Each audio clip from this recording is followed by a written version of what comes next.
Hi. How's everybody? Hi. Welcome to Frankenstein Tea, our daily short story program for adult listeners, brought to you by the Island Free Library with me. I am Kristen, the director of the Island Free Library, and I'm very busy and I'm overbooked, and so I'm stumbling over my words already. Not a good sign for a live library reading. It is 2:39. You're probably watching this at 3 or 3:01 or something. So I am live right now. I'm in the library right now, but I have another meeting at 3. I double booked myself. I apologize. It's a meeting that my son and I need to attend. It's for his college counseling office. Very exciting meeting. And of course, I booked it according to his schedule, not my own. So I knew he could go then, and there weren't a lot of options, and I knew that one would work for him. So I booked it, and now I'm like, oh, I can't be there at 3. I need to be here. So I'm here early. This will get posted out at 3. So no, I'm thinking of you, and I didn't want to miss today. And so I recorded. So here I am. And hopefully I can get this reading in. I need to stop babbling and start reading. I'm going to read some Jack Kerouac today. I don't think I've yet to read Jack Kerouac on the program. And I was working in the fiction collection today, doing some collection development. And I found this book, and I brought it in because I didn't know if it needed a short story sticker, a label, right? That's part of my work, is to make sure that items are in the right spot so that we can find them. In the library world, if we can't find something, we might as well not own it. So I questioned that, and then I thought, short stories, maybe I can read something. And I'm not really sure I can. I don't really know Jack Kerouac that well. I'm not familiar with his writing. And I don't know if I can just pull this out and read this, but I'm going to. So there you have it. I'm going to pull this out and read it. This is Jack Kerouac's book, The Haunted Life and Other Writings. It is part of the library collection. It was published by Da Capo Press in 2014. And I'm going to read, I'm going to get a little situated here. I'm going to read by Jack Kerouac, The Dream, The Conversation, and the Deed, some of Peter Martin's Frenzy, circa 1947. A dream he has in the Brooklyn house prior to waking up that morning, of himself standing in a dark basement of some gloomy, almost abandoned house, and the veritable dank cellar of the house, talking in the dark to 2 other men. One of them is his elder cousin, and the other an officer of some sort. And while listening to their conversation, he is conscious of a third person in the dank basement with them, who is, however, in bed, in some dirty bed behind squalid hanging curtains, somewhere near the coal bin of the house. And this person, though not sleeping, is absolutely still. And also, as he gloats there in the dark, it is understood in the dream that he is an idiot. Upon awakening from this dream, Peter goes into the kitchen for a glass of water, returns to the living room, and sees, with great interest and horror, his own bed in his own dark room behind dark hanging heavy curtains. He is that idiot. He goes back to sleep and dreams that he is in an exalted state, happy, and doing anything he pleases in the world, simply from sheer idiotic joy. And it seems that he has committed a crime in the course of these feelings, a crime of some sort, the consequences of which he isn't even interested in. He has no interest in such things. He is an idiot, yet still guilty, and in the course of the dream, convicted to die in the electric chair. Up till the last moment of his execution in the death chair, Peter is exalted and happy, chatting eagerly with everybody and even with his executioners. But when the last minute comes, when the man steps behind the curtains to go and turn on the electric current preparatory to his being sat upon the chair, he freezes and shivers from the awful terror of death, just afraid of death, still not even understanding what he has done that is a crime, though realizing that he has done it. That same day in Manhattan, in a conversation with Kenneth, he comes to Kenneth exalted and happy and tells him to come and get drunk with him. Ken says he has commitments and he is sincere in these claims. Peter believes him, so they drink about 6 shots apiece in a half hour, and Peter rattles on happily. But suddenly, Kenneth begins to say he isn't buying 90% of the things Peter is saying. He says Peter has grown frenetic, foolish, and is no longer the great, sincere, reverent Martin. Peter says that someday he'll throw a party in an apartment in New York, which will continue for years and years, he himself being there only half the time. And Kenneth says, "Oh no, you'll put aside $10,000 to take care of your mother and father, and you'll come around with 55 cents to get drunk on, as always." Peter smiles bashfully and wickedly. He almost tells Kenneth that he knows too much. Kenneth says the thought of him made him sad and that the worst thing that could happen to him would be any success of some sort, which would put him in the hands of people who would turn his head and heart away from Martin's sincerity.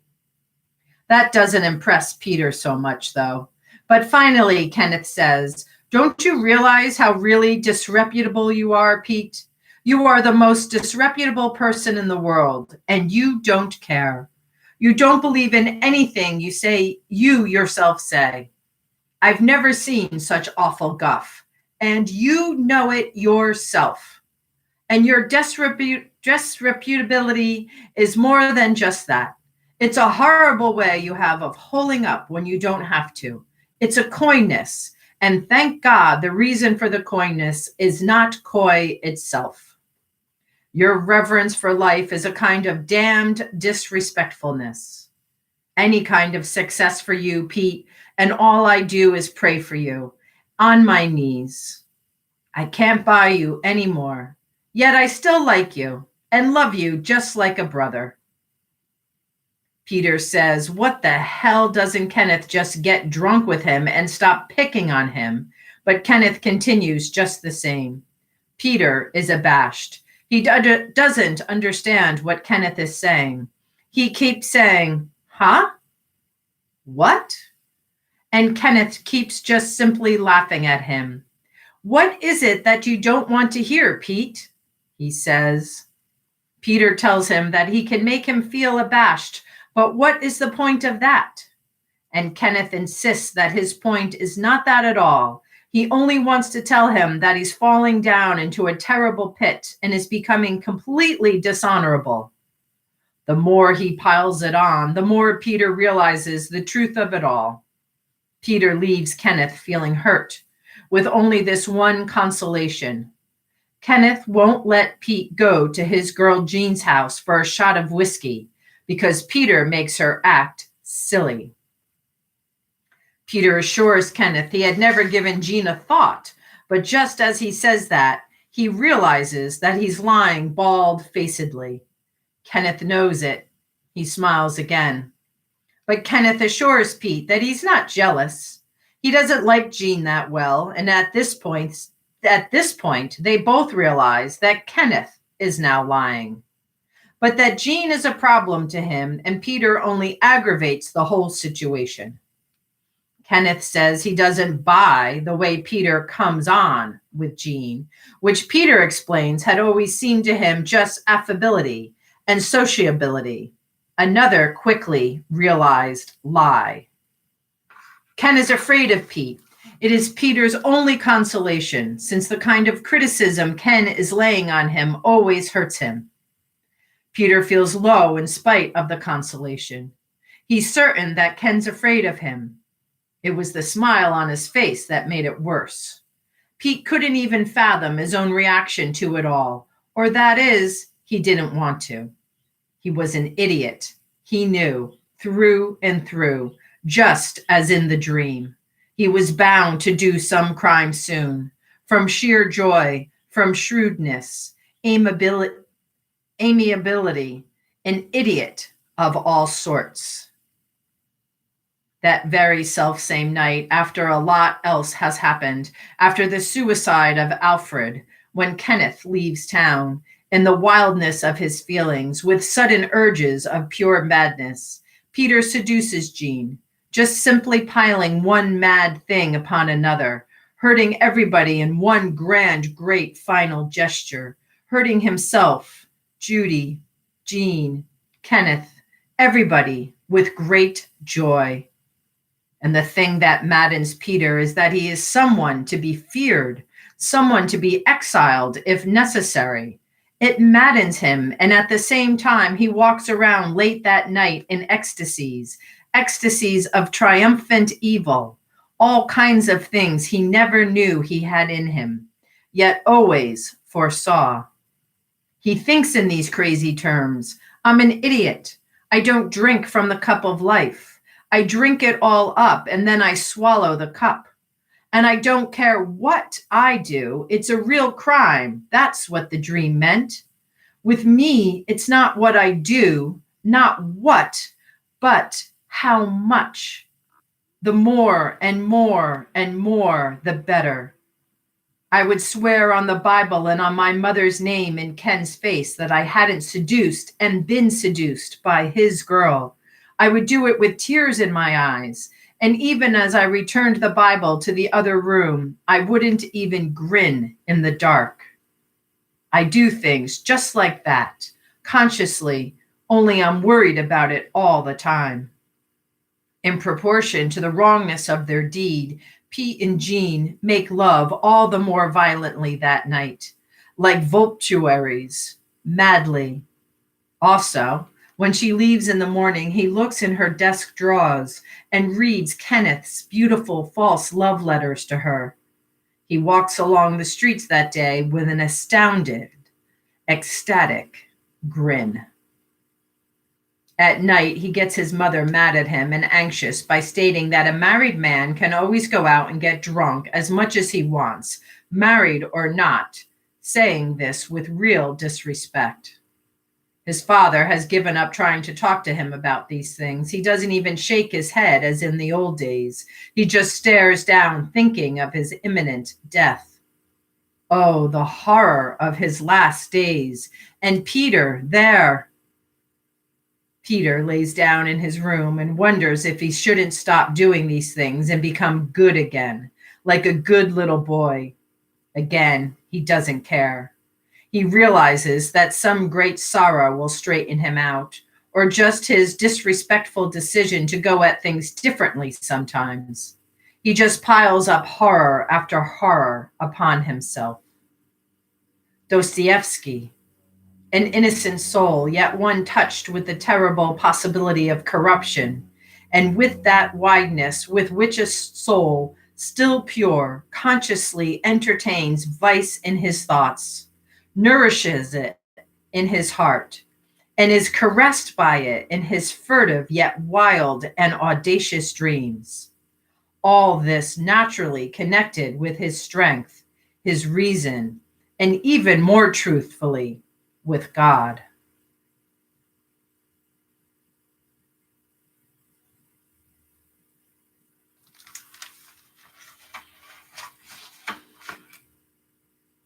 Jack Kerouac. The Dream, the Conversation, and the Deed. Some of Peter Martin's Frenzy, circa 1947.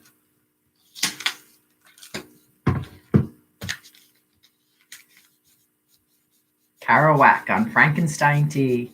Woo! Join us tomorrow for another episode. I'll be here. See you then. Peace out. Be good. Enjoy the sunshine. Off to my next meeting. Bye.